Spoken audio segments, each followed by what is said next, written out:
Buffett dumping some major stocks? And is he dropping us very powerful hints on where he thinks the economy is going? Warren Buffett is pulling into cash and he brought on some new investments. We're going to take a look at it. And it could give us a hint on where the future is going. In today's video, I'm going to break down how Warren Buffett has sold Bank of America, some of Bank of America, and a chunk of Apple stock. And he's got some new investments that we're going to take a look at.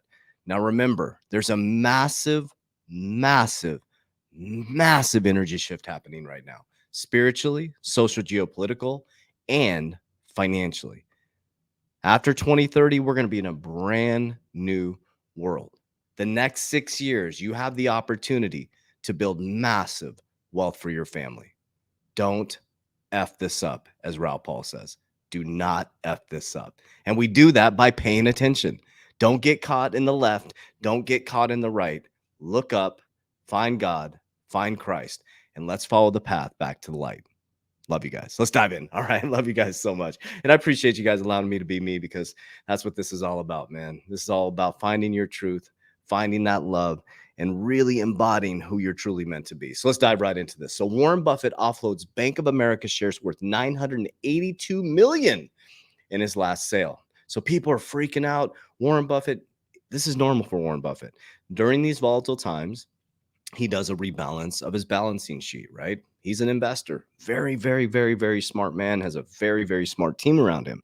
So he's pulling out of some Bank of America stock. And when people see this, like, oh, wow, what's going on? He's rebalancing his balance sheet. So we're going to take a look at the rebalancing, and he picked up some new investments that might give us a hint on where he may be going. So we offloaded some Bank of America shares. And we saw this Warren Buffett sell 510 million Apple shares. I think it went down to 50%. We're going to take a look. So he dumps Bank of America. He dumps some Apple stocks, but let's take a look at what he actually did here. So Apple, he dropped 49%. That's a big drop in a company. Bank of America, he only dropped about 10%. So that's still pretty big, right? Snowflake. Oh, I didn't dive into that one. My apologies. He sold all of Snowflake.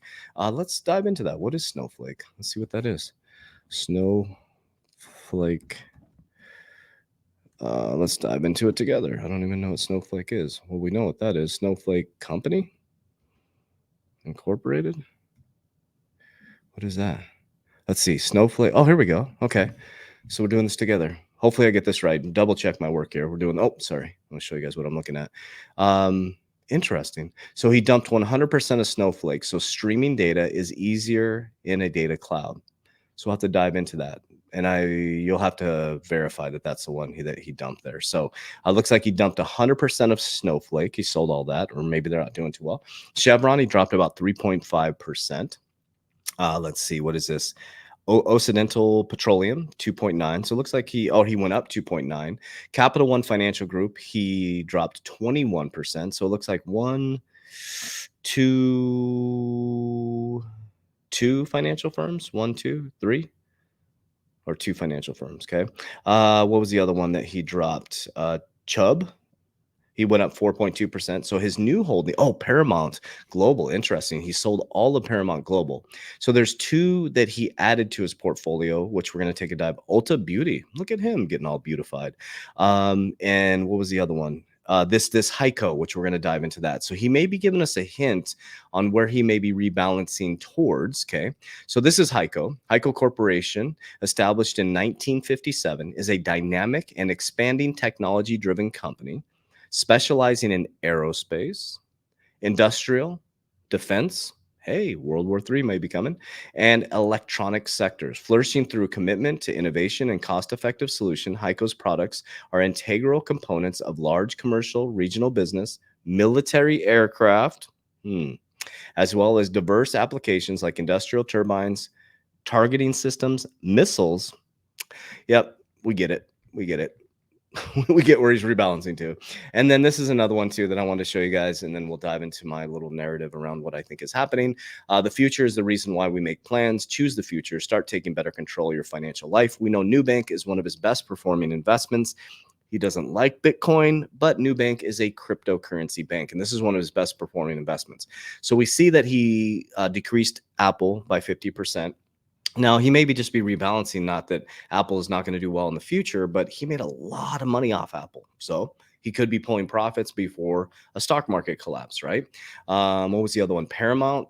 I think we can see the movie industry is starting, and I believe that maybe Paramount, the movie industry, is not looking too favorable right now, right? Everything is becoming decentralized. You got Tucker Carlson, who left the media station, who exploded after he left. Oh, there's another newscaster. I was just Tucker Carlson. What's another example? Candace Owens stepping away from going independent. She exploded.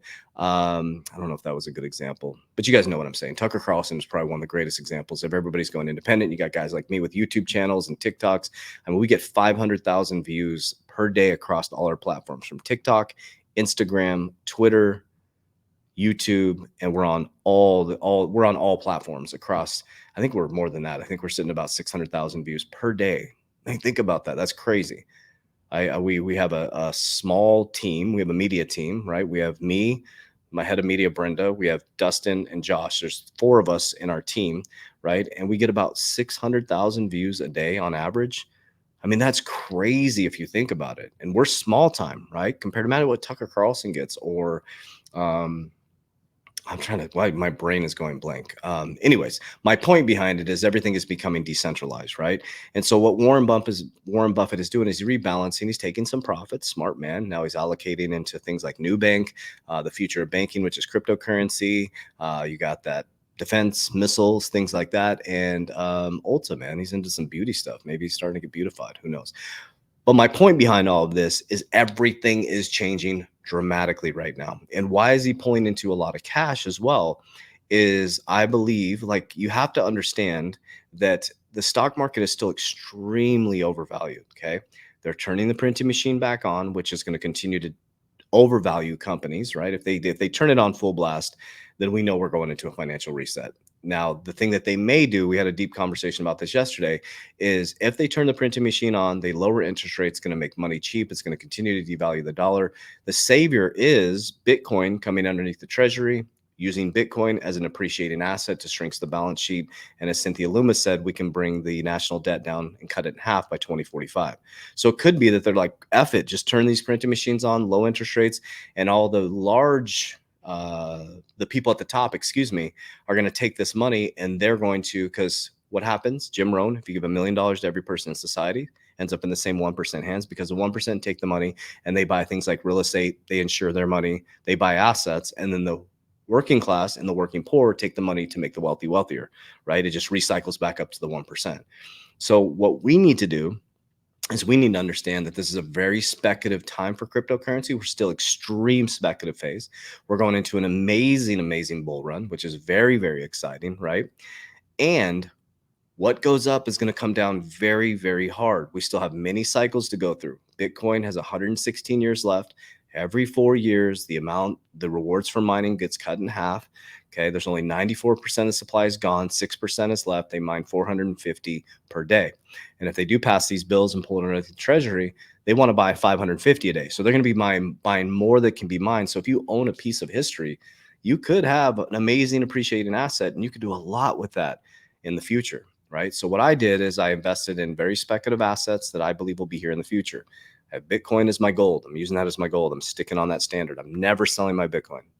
Maybe my initial investment, but most likely I'm not going to sell my Bitcoin. All my other coins, alternative coins, you got XRP, XLM, ADA, trying to think HBAR, VeChain, all these other alternative coins, right? I'll be selling 50% in the bull run if it hits my exit target. Okay, I don't worry about the bull runs. I only worry about if it goes up, if it hits my exit targets, and if it goes down, I buy more, because I believe in the future innovation of the utility of these coins, right?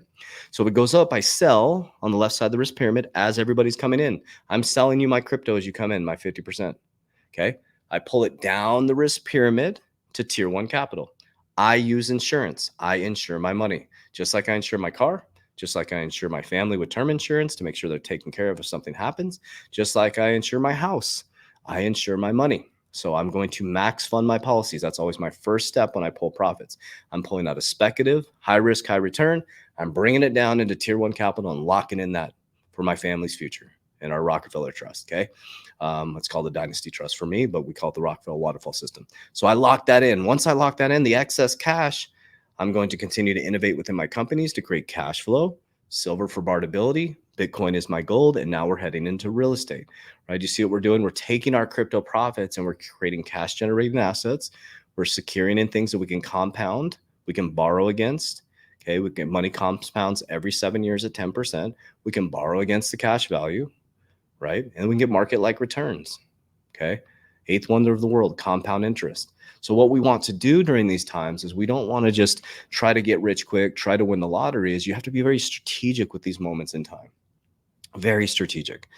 You got to understand that these things go up and they come down very, very hard. So you got to be very responsible with this. And for me, I kept making mistakes because there was not a lot of wealth in my family. There'd never been taught about wealth, been taught about investing. Rich parents have rich kids, poor parents have poor kids. So I had to rewire my subconscious mind. And I started to see a trend. Very wealthy people, they have insurance, they have real estate, and they got some precious metals. And then they have their investments that go up and down and they follow the wave of energy. Billionaires use astrology. Let me explain this. Millionaires use chart, JP Morgan. The reason why is because astrology is a wave of energy. Everything in the universe follows a pattern of energy. Okay. Charts are that wave of energy. Have you ever seen a chart continue to go up? Have you ever seen the stock market continue to go straight up? The crypto market? No. That never happens, but we pretend it does. And we put our money into these retirement vehicles that we act like all of a sudden it's just going to keep going up. That's hope. Hope is not a strategy. Imagine like your retirement is like catching a wave and you're hoping that you catch the big kahuna at the right time when you're about to retire. That's not a strategy. A strategy is as the big kahuna comes, you're pulling profits, you're putting into things that will always be here, that are more steady, that are secure, that have been here for the test of time. People always need homes. The first annuity was in the Roman days, right? Precious metals, it's God's money. You know, Bitcoin is a completely different monster, which I'm considering it the new gold, which will probably be the new gold. They'll be talking about it as a new gold 50 to, or maybe 20 to 50 years from now, right? So we have to start to think differently. We have to start to think like the wealthy always have. They've always had land. They've had real estate. They've had precious metals. They've insured their money, right? So that's where my brain is at with all of this. And, you know, I started very small in 2020 as I became wealthier in cryptocurrency. Instead of trying to get rich quick and buy Lambos and big houses and all this stuff, I took it and I secured it into things that would help my family's future. We built businesses, we created cash generating assets, we scaled our companies, and now we're in the next cycle, which is 2024 to 2026, which will be a big boom for us. And then we're going to secure that, lock that in. We'll go into a bear market. During the bear market, we'll work really hard to create cash generating assets, and we'll repeat the process. We'll buy the dip and we'll keep doing that. We'll look at things like AI technology and the new innovations.